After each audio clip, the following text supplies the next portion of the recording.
Hi, everybody. I'm Sabine K. Bergman. I'm Savani Babu.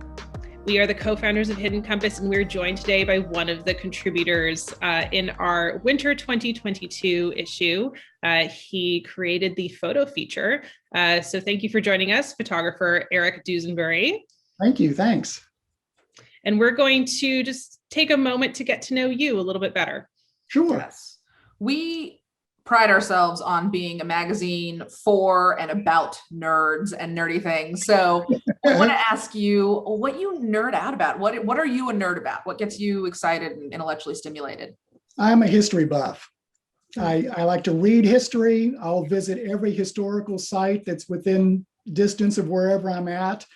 I've been known to pull my truck over on the side of the road and read those informational historical markers and plaques they have everywhere. So I kind of nerd out and have my radar out for anything having to do with history.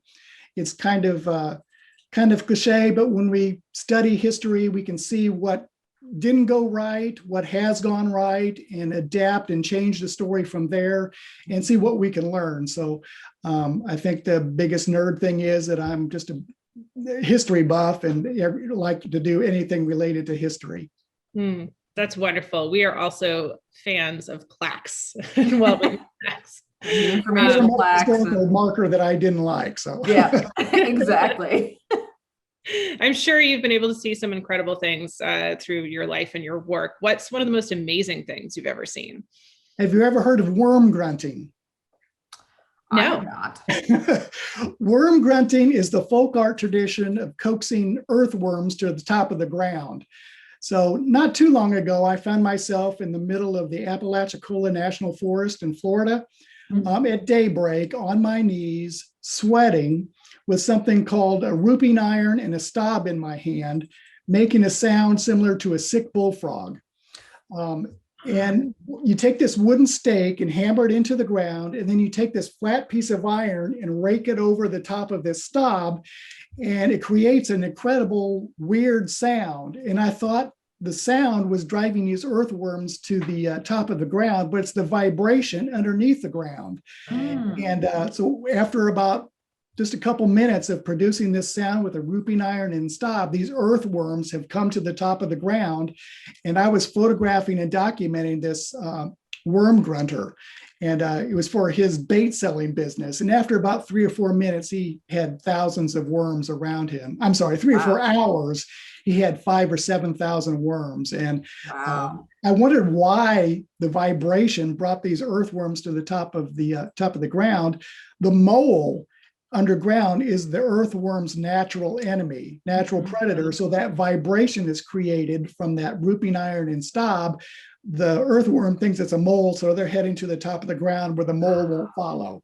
So that was one of the most amazing, interesting things I've ever been associated with and had a chance to photograph and record what that sounded like.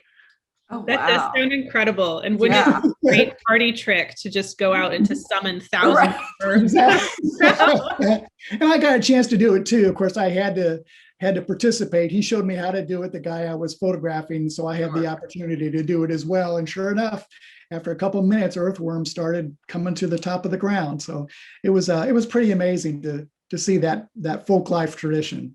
Yeah, that's incredible. That's incredible.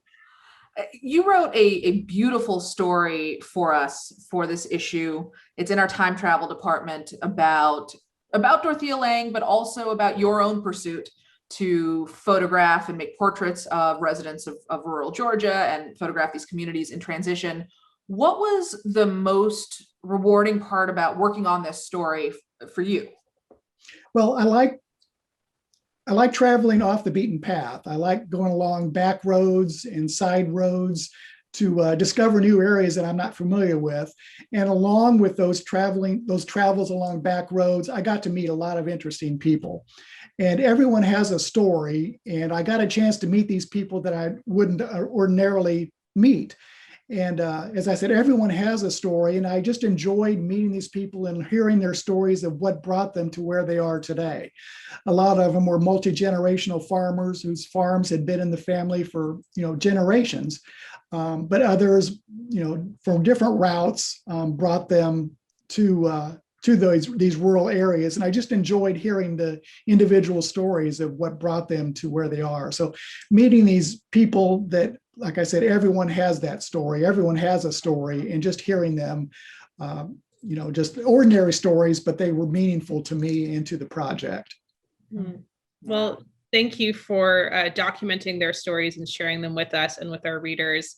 For those who haven't read the story or seen the incredible photographs, go check out the photo feature in the winter 2022 issue of Hidden Compass and contribute to the campaign. We split the proceeds 50-50 with Eric on top of his article pay. And thank you so much for joining us today, Eric. It was a pleasure. Thanks so much. It's great to be here. Thanks.